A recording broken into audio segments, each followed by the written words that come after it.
Good morning, everyone. Welcome to Some Stops Along the Way. I'm Mark McCord, your host.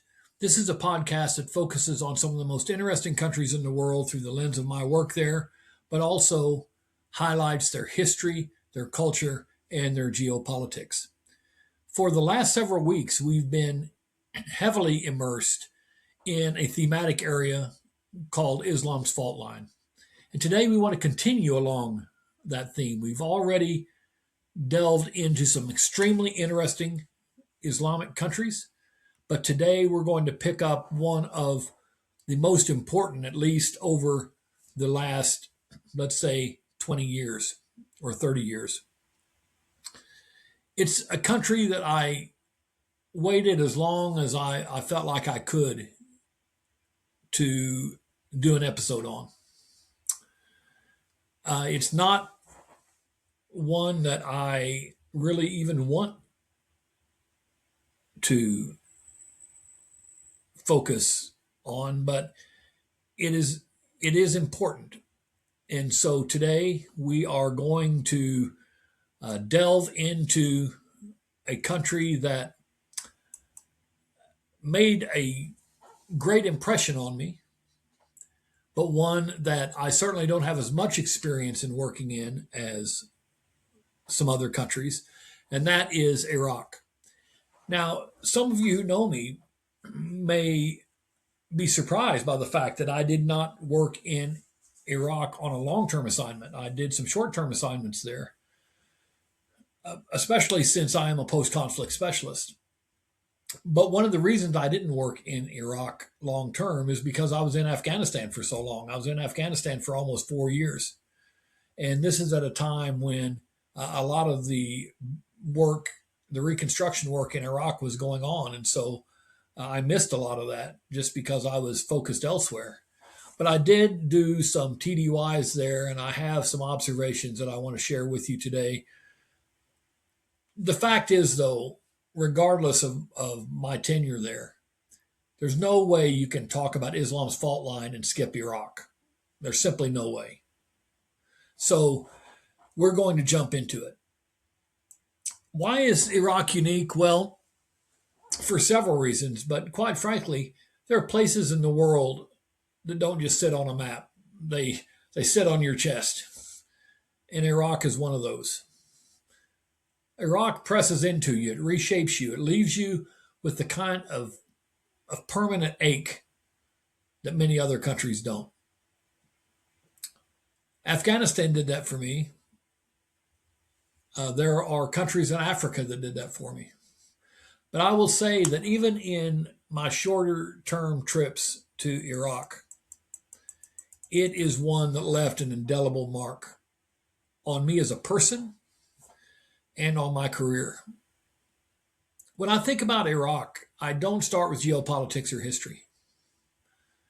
I start with the faces, the dust, the exhaustion, the hope that somehow refused to die.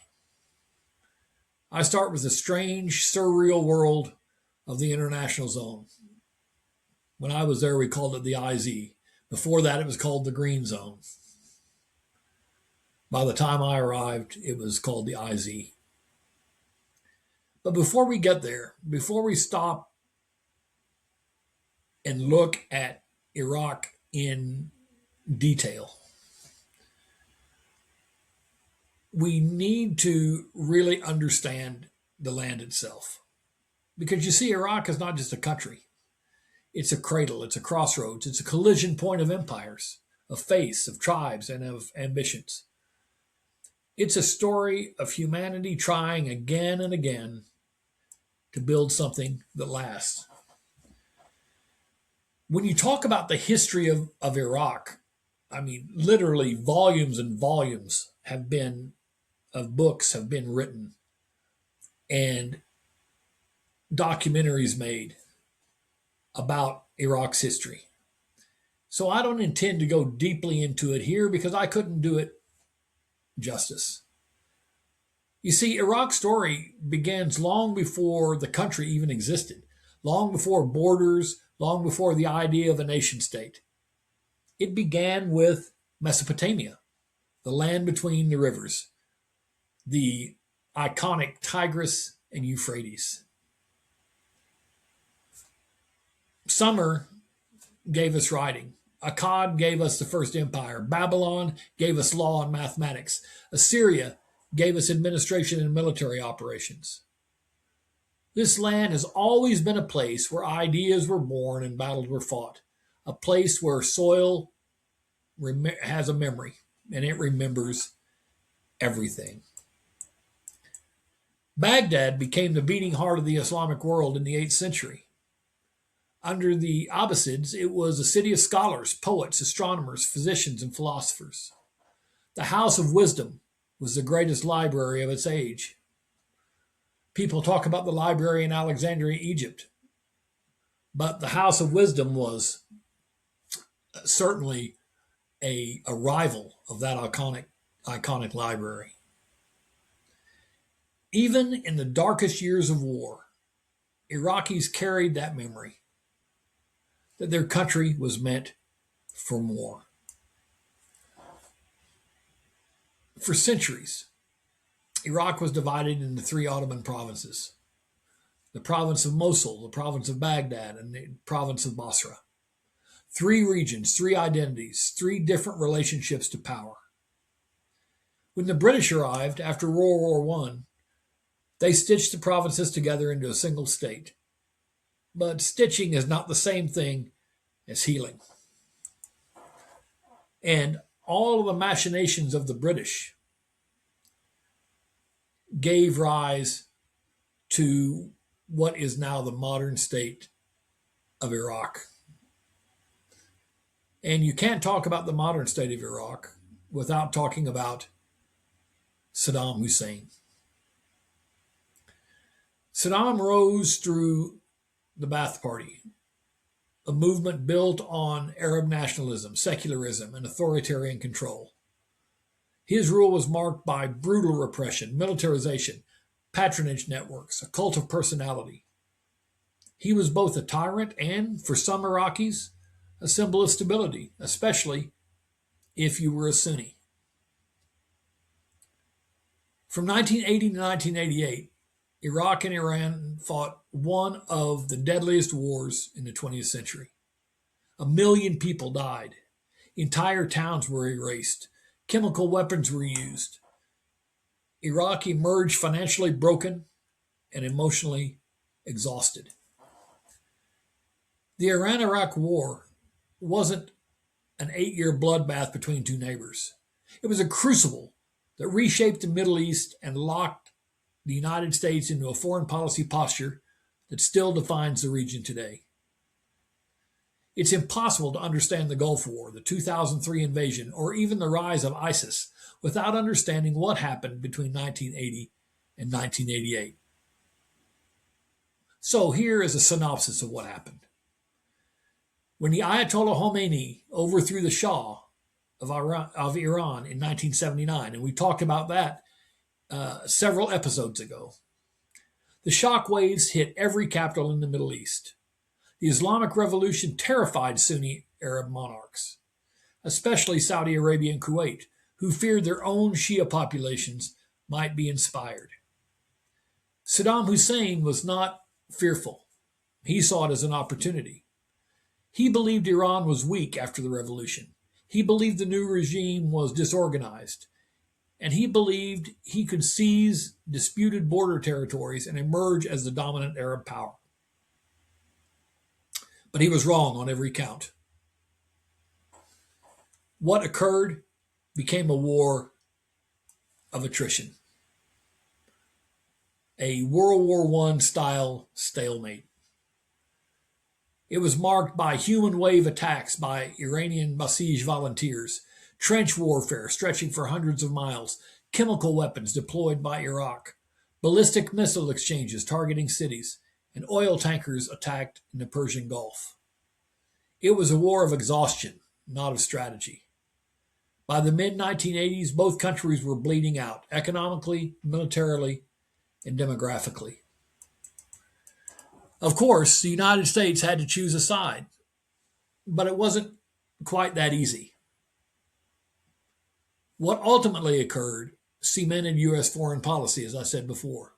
You see, Washington didn't love Saddam Hussein, but they feared Iran even more. You've heard me say on past episodes that when Jimmy Carter failed to support the Shah of Iran, and which, at least in part, led to the Shah's overthrow by the Revolutionary Guard, what the United States got was Ayatollah Khomeini, who was a grave enemy of the United States. And so here we have two people, Ayatollah Khomeini and Saddam Hussein. Saddam Hussein presides over predominantly Sunni Muslims, Ayatollah Khomeini over predominantly Shia Muslims. The United States, most of the United States allies, if not all, were really on the Sunni side. You had Kuwait, you had Saudi Arabia. And so it was a challenging foreign policy dilemma for the United States because they certainly were not lovers of Saddam and really didn't trust him. And remember, the United States had just endured the 1979 hostage crisis, the rise of revolutionary theocracy, and anti-American rhetoric spread across the region, all by Iran. So the United States made a strategic decision: prevent an Iranian victory at all costs, even if it meant cozying up to Saddam Hussein. This led to a series of actions that shaped U.S. policy for decades. First of all, intelligence sharing. The U.S. provided Iraq with satellite imagery and battlefield intelligence to counter Iranian advances. The United States came with economic support. Washington encouraged the Gulf states to finance Saddam's war with tens of billions of dollars. It provided diplomatic cover. When Iraq used chemical weapons, the U.S. condemned it publicly, but worked behind the scenes to prevent sanctions. The United States also provided tacit military engagement. By the late 1980s, the U.S. Navy was escorting Kuwaiti tankers and engaging Iranian forces in the Gulf. The message was unmistakable. The U.S. would not allow Iran to dominate the region.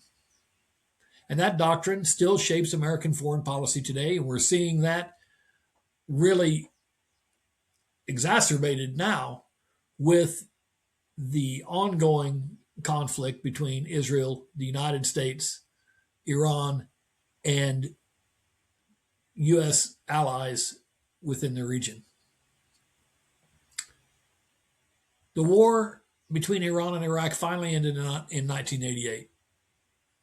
Neither side won, but Iraq lost more. The country was financially ruined. It had massive debts to Kuwait and Saudi Arabia. Its military was exhausted, and its society was traumatized. Saddam believed he had saved the Arab world from Iranian expansion. He expected gratitude, and he expected money. Instead, the Gulf states refused to forgive his debts. This humiliation, combined with Iraq's economic desperation, pushed Saddam toward the disastrous decision to invade Kuwait in 1990. The Iran-Iraq War, as I said, locked the United States into a long-term strategic posture that was really built on three pillars. First of all, contain Iran. Second of all, protect the Gulf monarchies of Saudi Arabia, Kuwait, United Arab Emirates, and Qatar. And maintain a permanent military footprint, which included bases, fleets, airfields throughout the Middle East. This posture set the stage for the Gulf War, the no-fly zones, the 2003 invasion, the fight against ISIS, and the ongoing tension between Iran and the United States. The war hardened Saddam, and it deepened the sectarian divides between the Shias and the Sunnis. You see, Iraq was a Sunni-dominated regime, but Iraq has a majority Shia population. In Iran, the theocracy is Shia. Most of the Gulf monarchies are Sunnis who are terrified of Iran's influence. So the Gulf states bankrolled Saddam's war. But again, they refused to wipe away the debt. To Saddam, this was the ultimate slap in the face. He saw himself as something bigger than Iraq. He saw himself as the protector of the Middle East. And so he was loath to allow countries that he felt like were inferior, like Kuwait, to hold him economically hostage. So he began a series of actions. He started threatening the global oil supply. He threatened Saudi Arabia. Then he threatened the entire order of the Gulf. The U.S. response, the Gulf War, wasn't personal. It was strategic. And at that point, Saddam went from a useful counterweight against Iran to a regional threat. So what about the Gulf War? Well, it was short and devastating, but the sanctions that followed were worse. Iraq's middle class collapsed, its infrastructure crumbled. A generation grew up with scarcity and humiliation. By 2003, Iraq was a country on its knees. And of course, we all know what happened in 2003. On the heels of 9/11, there was a lot of blame going on. And Iraq was at the center. Afghanistan and Iraq were at the center of this debate. And through a series of political decisions, and ultimately, because the United States administration at that time of George W. Bush was concerned about Iraq using the same playbook in the Middle East against allies in the Middle East that it had used against Iran in terms of chemical weapons, the United States decided to invade. This happened in 2003. And the Iraqi state collapsed almost overnight. Ministries were looted, police disappeared, the army dissolved. Militias filled the vacuum. Iraq became a lawless state. It became an area that, instead of liberation, it entered into a period of real repression by the Saddam Hussein government. It led to an established order. It led to insurgent groups emerging, made up of former Ba'athists, Sunni tribal fighters, foreign jihadists, and Shia militias backed by Iran. By 2006, Iraq had descended into a civil war. And this is the period that led to the creation of ISIS. Who is ISIS? Well, it's a violent extremist organization. It's responsible for mass atrocities, war crimes, and widespread human rights violations. Its rise was not about legitimacy. It was about exploiting chaos. ISIS found a niche in Iraq the same way that Al-Qaeda found a niche in Afghanistan during those years of civil war. And the Iraqis were so desperate for order that it gave rise to the support ISIS needed to create a beachhead.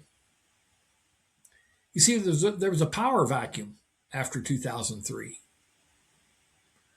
Al Qaeda in Iraq thrived in the collapse of the Iraqi state. Its leader, Zarqawi, sought to ignite a sectarian war, and tragically, he succeeded. Post 2003 politics marginalized many Sunnis. ISIS exploited this resentment, posing as defenders while brutalizing the very communities they claimed to protect.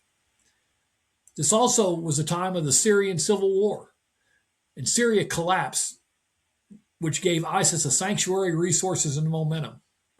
By 2014, ISIS controlled a territory the size of Great Britain.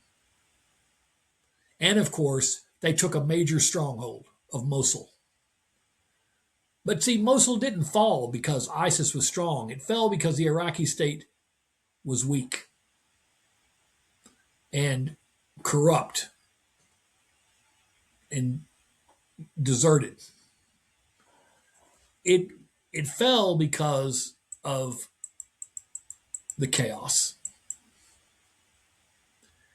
Now, it was during this period after the American invasion, if you will, that I began working in Iraq. It was sometime later. As I said early on, there was the Green Zone, this area of Baghdad, which was quote unquote under the protection of Western forces. This turned into a little bit of an expanded area called the International Zone, or the IZ. Well, let me tell you, the IZ was a surreal place. It was made up of expatriates of various nationalities thrown together with varying interests, missions, and approaches. For me, the IZ was toxic. I hated it. I really did. So many of the approaches conceived within the IZ were borderline ridiculous and created absolutely no value for Iraqis whatsoever. Most people I met in the IZ were there for one of two reasons: because they could either break things and kill people, the security types, or because they were chasing the money from big consulting contracts. This contributed to more problems than successes, which is why I spent as little time in the IZ and in Iraq as a whole as possible. Let me just give you an example of what I'm talking about. And I did not witness this personally, but this was told to me by someone that I respect highly, and that I feel like is a credible source that did witness it. This is how broken things were during that period of time. There was a council set up to basically spend Saddam's money once he was deposed. And this money was supposed to go to reconstruct Iraq, especially those areas of Baghdad and the Shia neighborhoods that had really been, and Sunni neighborhoods both, that had been decimated by the war. And so there was a council set up with both Americans and Iraqis on the council that made decisions on how this money was spent. So a good friend of mine who was an advisor to the council, as I was sitting, we were sitting having dinner in the IZ one night, he said, "Look, here's how far we've fallen." He said, "I was at a meeting of this council, and the Army Corps of Engineers made a presentation about how they wanted to reconstruct the electrical grid in a specific area of Baghdad. And this was wildly expensive, tens of millions of dollars. And yet, that was the purpose of this funding. And the council listened to the presentation, and began to consider this requested amount. But he said, while I'm sitting there, I'm thumbing through all of the projects that we've done in the past, that we funded through this council. And I realize that this area that the representative of the Corps of Engineers is talking about is the same one that we funded before. We funded the entire project that he's talking about previously for a lot less money, and now it's bloated into this huge project. So one of the council members asked, when I provided that information, well, why are we doing this again? It appears we've already done it. And the representative of the Corps of Engineers, quite sheepishly, said, well, when we did it the first time, we designed it according to U.S. electrical standards. And the Iraqi engineers told us at the time that the rest of the power grid couldn't handle this kind of load, that it would blow out the entire grid. But the decision was made at that time to press forward with the original design. So we built it, we took it online, and it immediately blew out the entire power grid in this area, which is why we have to replace now this much larger area for a lot more money. Duplicitous spending, lack of attention to detail, not listening to the people, the Iraqi engineers who actually knew what the design should be. This was ridiculous. And yet these were things that happen in Iraq almost on a constant basis. Now, am I criticizing all the money that the U.S. spent in Iraq, or that it authorized to be spent in Iraq? No. There were a lot of well-meaning people. USAID tried hard there. State Department tried hard. The reality of it is, it was the Old West. The right hand didn't know what the left hand was doing, and everything was political. And when you make economic decisions based on political will, things are not going to go well. And things did not go well there. The United States and its allies had the opportunity to create structures and systems in Iraq that would lay the foundation for prosperity. Instead, we alienated the Sunni minority. We alienated most of the Shia majority. We spent money on projects that didn't add value. We decimated the army and the police force. And all of these things on top of each other are what gave rise to extremism. I mean, whether you supported Saddam Hussein or you opposed him, when Saddam Hussein was there, for the most part, religious extremists couldn't gain a foothold. But in the chaos that ensued, that's where they were able to make inroads. And this chaos was largely created, I'm sorry to say, by the Americans and their allies. It was so frustrating. It was really one of the most disturbing periods I had during my career, because I couldn't make sense of any of it. And I'm a person that even if something is bad, if I can make sense of it and understand why decisions are made, I may agree with it or I may disagree with it, but at least I can understand it. There was nothing to understand in Iraq because nothing made sense. We went through periods of this in Afghanistan as well, although when I was there from 2003 to 2007, at least you could connect the dots to some kind of strategy. In Iraq, you could never really connect the dots to any kind of strategy that was going to lead to ultimately what the Americans and the Allies wanted, and that was to provide freedom and economic prosperity to the Iraqi people. Instead, we replaced an oppressive regime with chaos, which led to one of the most brutal periods, not just in Iraq, but in that entire region.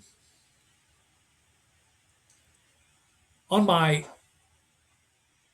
last night, on my last trip to Iraq, I stood inside of one of Saddam's abandoned palaces. And this was a place that was built to project grandeur, but also to project fear. I remember that night well because I'm standing in this large, ornate room. It was certainly scarred by war at that time. It was not in good shape, but you could still see all the trappings of the luxury that had been there when Saddam was there. But I'm standing in this large room, and the floor of the room is littered with discarded government papers, with trash, with shell casings of all sizes. And as I'm standing there, a U.S. soldier walks out of a side room, and he's holding a wad of Iraqi currency, which at that time was basically worthless. He handed me several of the notes and said, "Courtesy of Saddam Hussein." I stuck them into the pocket of my vest and walked back to the SUV where my guards waited to take me back to the IZ. That was my last night in Baghdad.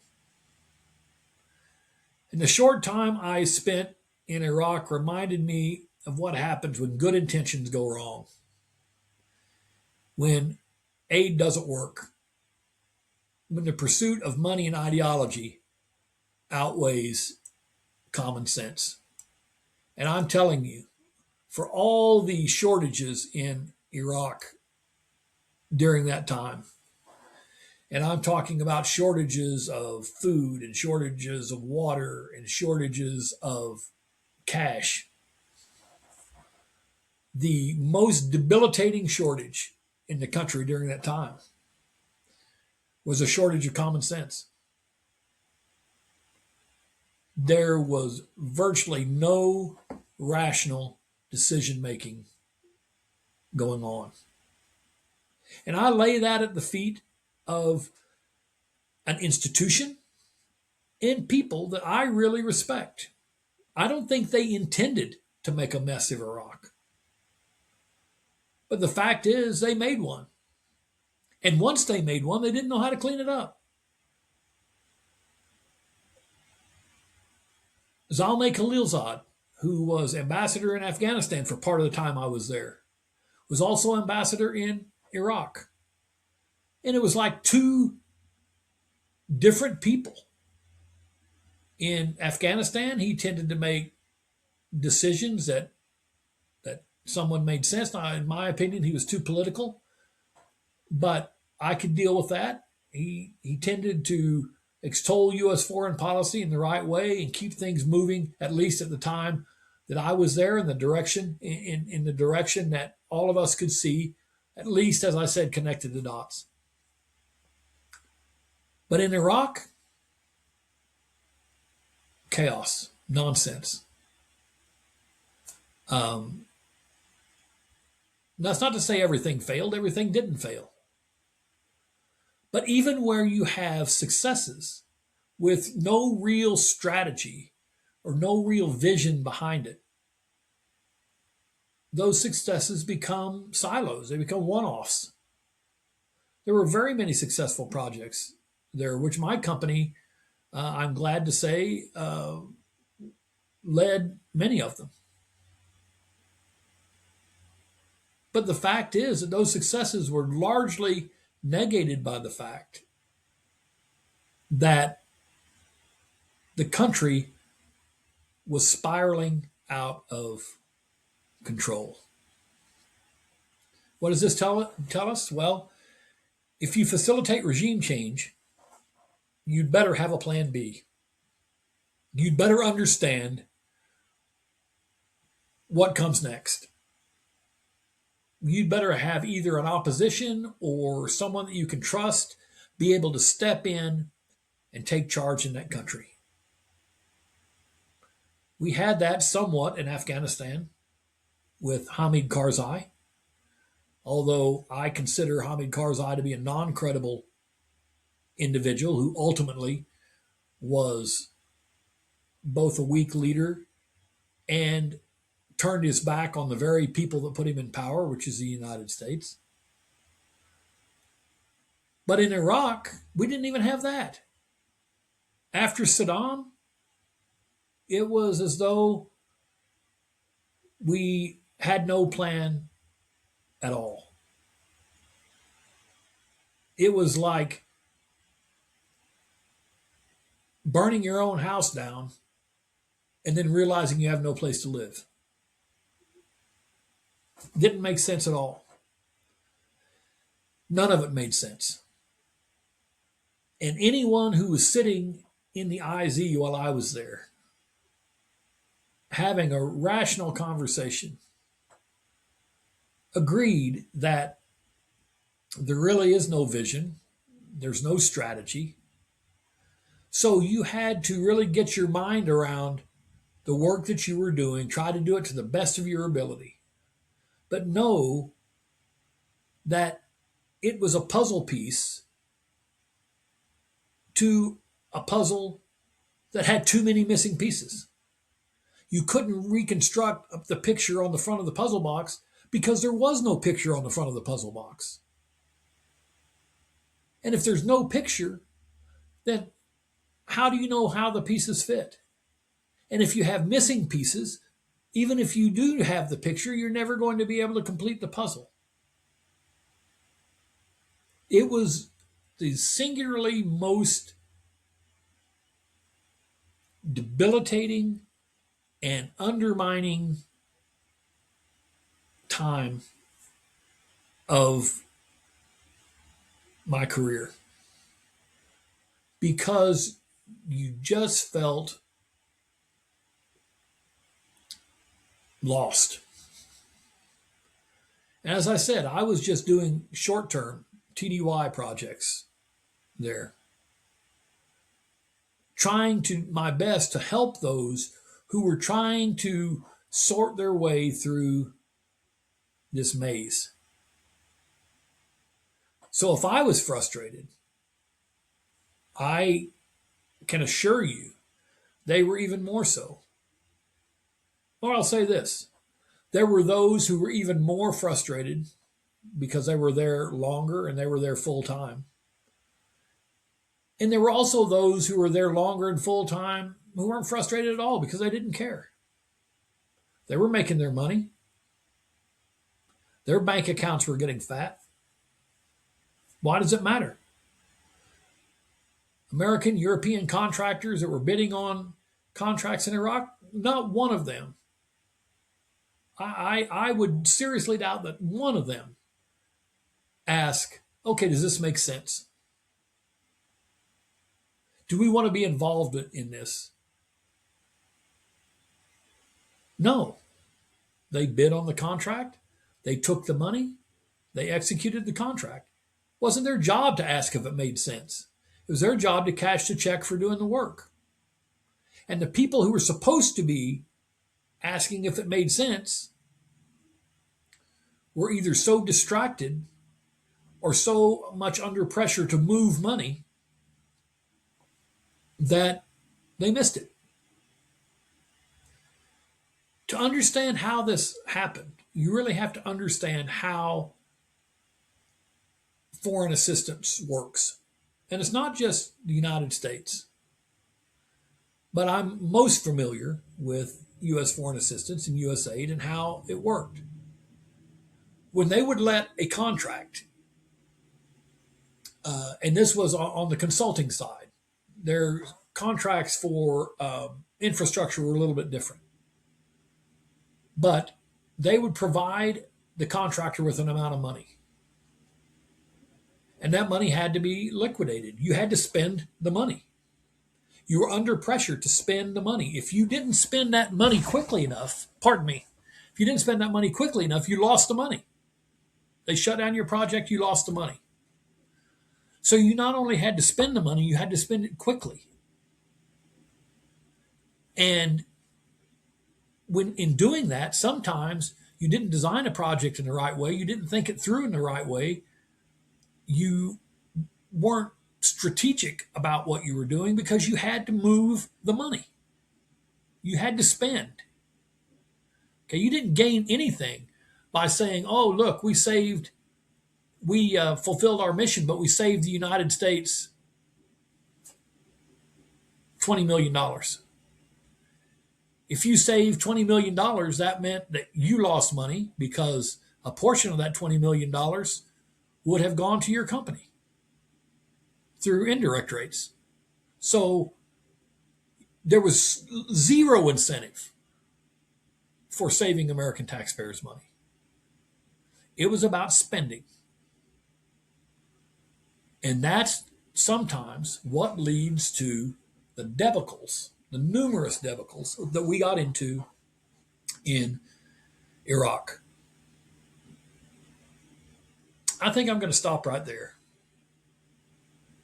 And I want you, though, to leave not with a feeling that we failed or the people were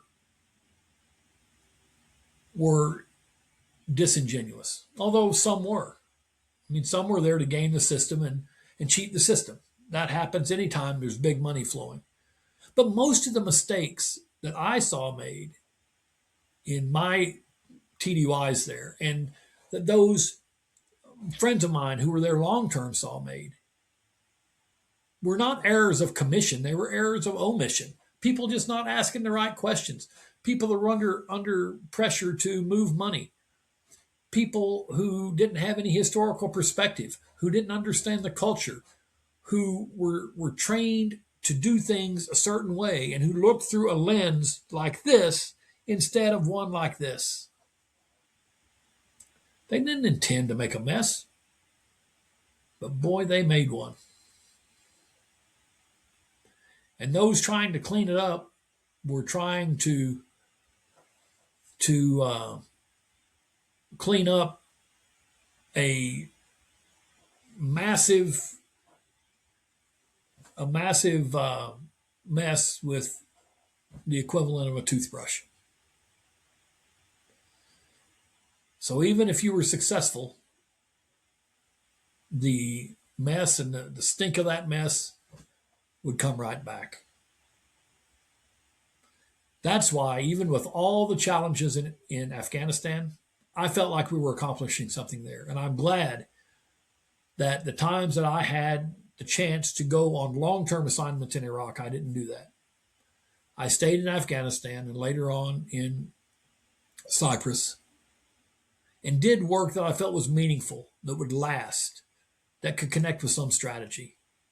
I never felt that way in Iraq, and I could never feel good about being part of it long term. That's my take on it. I'd love to know what you think, and especially those of you who have that long-term experience in Iraq that are watching this podcast. I'd love to know what you think. Put it in the comments. Don't forget to subscribe and like some stops along the way to get updates on upcoming episodes. But for today, I'll leave it right there, and we'll jump back into some more interesting countries on our next episode of Some Stops Along the Way. Join me next Monday. See you soon.